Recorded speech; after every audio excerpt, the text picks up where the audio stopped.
Hi class, this is Dr. Zeus. I'll give you a short 5-minute tutorial about our group projects to put your minds at rest and really make this an engaging and fun project. A lot of you are introverts. Some of you have expressed in past classes you haven't done so well in group projects and you're not sure how it would work online. So I'm going to bring you right through it in a few simple steps, put your minds at rest, and also to allow you to get going on this as you do. I have come up with the lists. I will be sending those to you and attaching this video to it. But basically, there's only a few things you have to have in mind. Think of these group projects as kind of a support group. You're grouped according to something that you're trying to work on in your own lives. You're not trying to necessarily prove your research acumen. I only have you basically do 2 research articles that you have to share.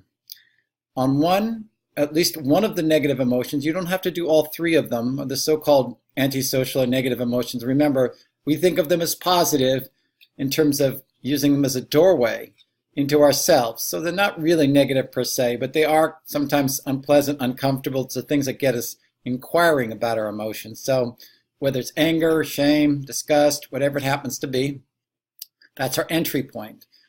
And again, you're treating it more like a support group. Each one of you have these experiences. Many of you have drawn from the exercises so far to concentrate on one of these particular emotions. I've done a pretty good job of grouping you according to your first or sometimes second choice. A few of you have had to go down to the 3rd choice, but nobody has been thrown outside of their top 3 choices. So that's the first thing. Really see it as an exploration, curiosity.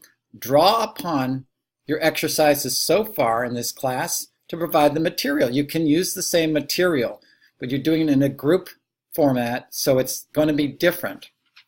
I don't have a problem. You don't have to create something completely different. Now, the things that are different from the group project are this.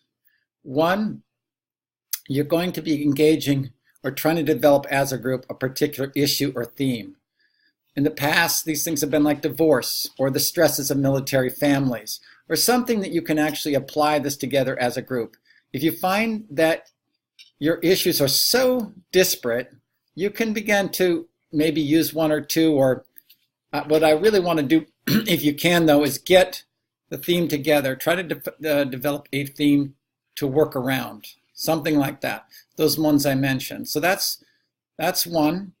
Again, 2 is treat it like a support group, not just simply, oh my gosh, oh my gosh.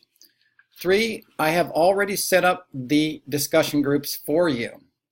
So it's in the left sidebar. It's under discussion groups. You just look up, see what group you're in. You go to the discussion group, and in that, trade your contact information so that you can get going on this early. The first thing is just introducing yourself, giving a little bit of contact information, whatever you're comfortable with. If you're not comfortable sharing anything, you can say, listen, I'm not comfortable sharing anything, and I just like to do my discussion here on the discussion board. That's fine too, but it does help if you can do some kind of conferencing. And now there's a lot of free conferencing services so you actually could get online. But if you can't do it all together, at least be able to assign and find 1 significant contribution to the group so that you don't just have 1 or 2 people doing all the work. At least 1 significant contribution to the group. Some research that you've developed and provided to the group, a great example. And another thing that I have you do in this group is being creative. I've had people contribute a poem about their experience as their significant contribution to the group, because that's one of the major aspects of this group project. Now, when I say major, don't get crazy about it. Okay, there are about 5 steps. You have your group, you have your research, 1 on the negative, and then also 1 on the positive. So I'm only requiring 2 research connections to it. And even on the positive, I'm letting you get away with doing TED Talks or something a little bit more popular culture with regard to things like joy and with regard to things like happiness and humor, as long as it's research-based. A good example of this are the TED Talks of Brene Brown. She develops stuff on shame, vulnerability, and so forth. So that's a good I guess you would say, example, you know, of the kind of thing you can use. But please do something that's more important to you. And finally, I want you to develop strategies. As you get to a group, as you engage this theme, like I said, divorces, stresses of military families, and other kinds of things, dealing with grief, loss of a loved one, whatever it happens to be, come up with strategies through your research, through your engagement with one another in these kinds of struggles. I really want it to be joyful and like eye-opening and heart-opening for you. That's what's really important. And we're going to incorporate those other things, but that's what's really coming down.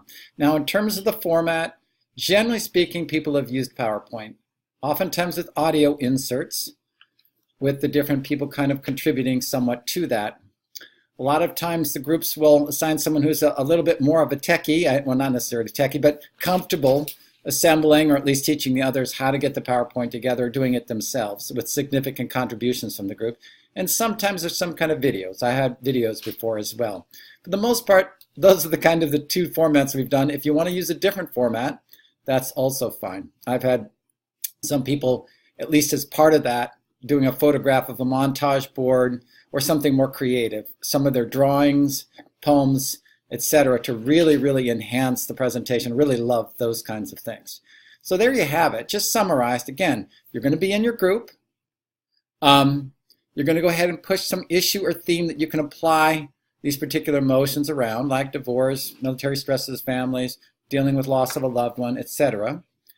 And then you're also going to do research. One on the negative, at least one of the negative emotions, one research source, and one research source for at least one of the positive ones. If you want to concentrate on one, depth is more important than breadth. If you want to split up each one of the emotions to a different person, you can do that. The organization is up to you, okay? But at least something on the negative side. If you want to concentrate one of the emotions, that's fine. If you want to do all three of them, that's also fine. And the same as one on the positive side. One research on that one. If you want to do all three of them, fine. I've had groups do all, where they even just do one emotion per person.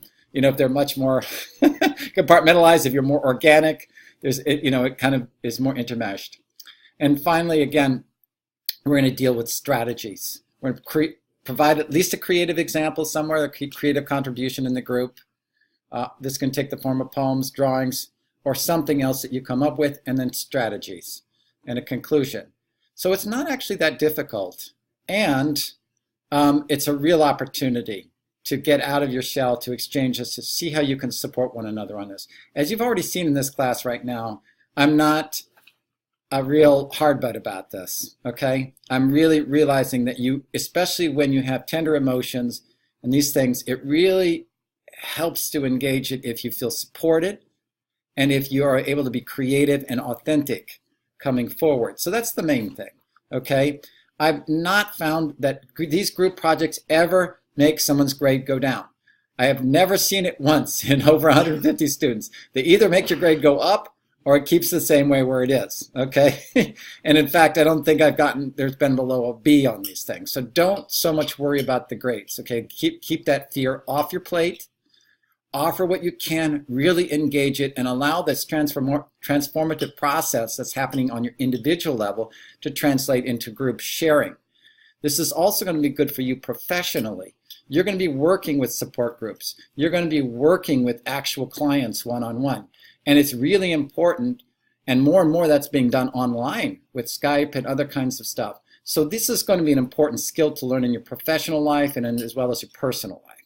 So I hope that's been helpful for you. If you have any questions, please feel free to either share them with the class or share them with me personally. And if I think it's a really good question and I think the rest of the class needs to know, I will go ahead and share that question and the answer with the class. So don't worry.